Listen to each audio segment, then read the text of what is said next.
Pada suatu hari, Tuan Syekh Alam di rimba bertitah kepada segala isi rimba itu, katanya, "Hai tuan-tuan sekalian, muafafatlah tuan-tuan, jangan menganiayai antara satu sama lain, dan janganlah elat dan dengki, dan janganlah berbuat fitnah, kerana di dalam firasatku akan datang bala dan huru-hara akan menimpa tuan-tuan. Jikalau ada sesuatu perkara berlaku atas tuan-tuan, hendaklah segera beritahu hamba. Dan lagi, hendaklah tuan-tuan sekalian 7 hari sekali datang kepada hamba dan membawa buah baik, dan taruh kayu api yang muda-muda jadi tanda kita bersahabat pada zahir dan batin. Janganlah tuan-tuan sekalian lupa akan pesanan hamba ini." Maka segala isi rimba itu menunduk hormat. Alkisah maka tersebutlah perkataan badak, kerbau, seladang, rusa, kijang, siamang dan unka hendak mengambil ikan di dalam sungai Tinam. Adapun sungai itu pasirnya terlalu putih dan terlalu sekali banyak ikan di dalamnya. Namun ada seorang raksasa yang sedang menunggu sungai itu. Badan yang besar serta dengan tingginya hingga menakutkan hati orang yang melihat dia. Pada suatu hari, seekor kijang telah pergi bermain-main sambil mencari masanya. Maka ia pun sampailah di tepi sungai itu. Dilihatnya sungai itu terlalu dalam dan banyak ikannya. Ia pun berfikir di dalam hatinya, katanya, "Baiklah, segera aku pulang memberitahu sekalian sahabatku." Maka ia pun pulang. "Hai saudaraku sekalian, marilah kita pergi bermain-main di tepi sebuah sungai. Sangatlah ajaib sekali hamba melihat sungai itu, terlalu cantik rupanya, serta dengan sangat banyak ikan di dalamnya. Belumlah ada siapa-siapa yang telah sampai ke sungai itu." Maka kata sang badak dan sang kerbau serta dengan sahabatnya lain, "Tiadalah hamba sekalian ini mendengar kabar itu." Ujar sang kijang, "Pada suatu hari, hamba pergi bermain-main ke sebelah gunung itu pada matahari hidup. Hamba nampak sebuah sungai pasir putih dan pantainya elok. Hamba berfikir, mungkin orang dulu kata namanya Sungai Tinam, iaitu tempat Raja Sulaiman bermain-main dengan segala raja dan memukat ikan." Kata sang badak dan sang kerbau, "Kalau demikian, marilah kita pergi bermain-main ke Sungai Tinam itu dan mengambil ikan."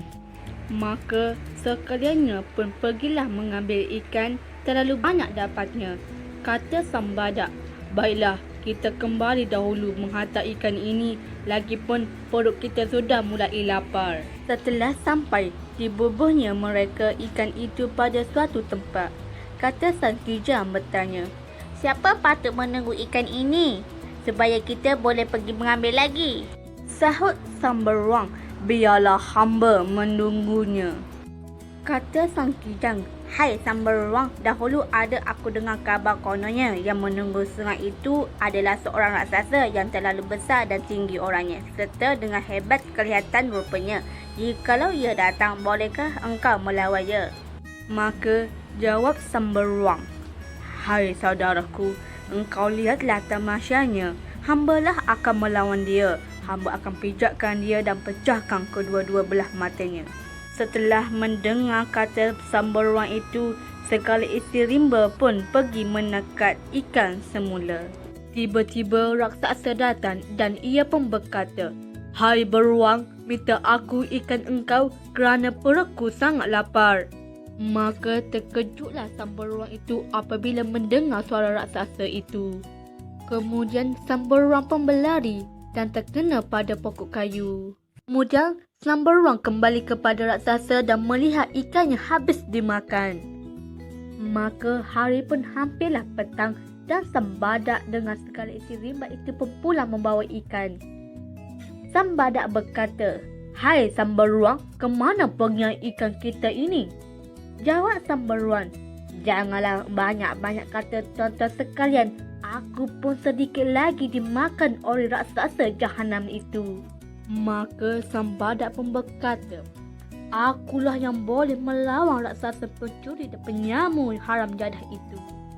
Pada keesokan harinya, sang badak menjaga ikan itu. Tiba-tiba datangnya seorang raksasa itu. Alangkah terkejutnya sang badak apabila melihat seorang raksasa. Ia pun lari litapukan habis pokok ditepunya. Habis jala bala badannya jadi. Sambil ia berlari, lalu ia bertemu dengan sang kera. Maka kata sang kera, "Gilakah kau ni berlari dengan tiada suatu sebab pun?" Jawab sang badak, "Hai sang kera, tadi aku telah berlawan dengan raksasa yang terlalu panjang dan besar itu. Padahal dia menipu."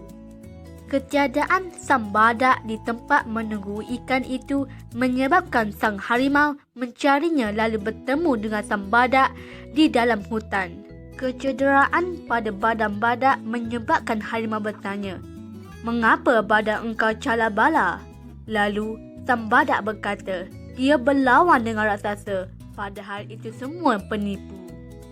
Mereka pun kembali untuk bertemu dengan pelanduk. Maka mereka pun menghadap dengan pelanduk dan mengatakan masalah mereka. Lalu pelanduk berkata dia akan menyelesaikan masalah dengan raksasa itu. Selepas 7 hari, mereka pun bertolak ke sungai Tinam itu. Setelah sampai ke sungai itu, Tuan Syekh Alam di rimba pun bertitah katanya, "Hai tuan-tuan sekalian, ambillah aku rotan, hendakku berbuat simpai." Pada keesokan harinya, Tuan Syekh Alam di rimba meminta mereka bersembunyi. Maka sang pelanduk itu menghidupkan api dan datang seorang raksasa lalu meminta ikan daripada pelanduk. Lalu raksasa pun bertanya, "Hai pelanduk, kau sedang buat apa tu?" Kata pelanduk, "Aku hendak menyimpai tubuhku ini kerana sakit." Lalu raksasa pun ingin cuba. Maka sang pelanduk pun memasukkan tubuh raksasa itu ke dalam simpai, sehinggakan raksasa tidak mampu bergerak lagi.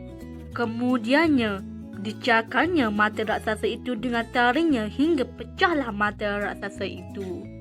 Lalu ia menyuruh sang harimau dan sang singa untuk membunuh raksasa itu.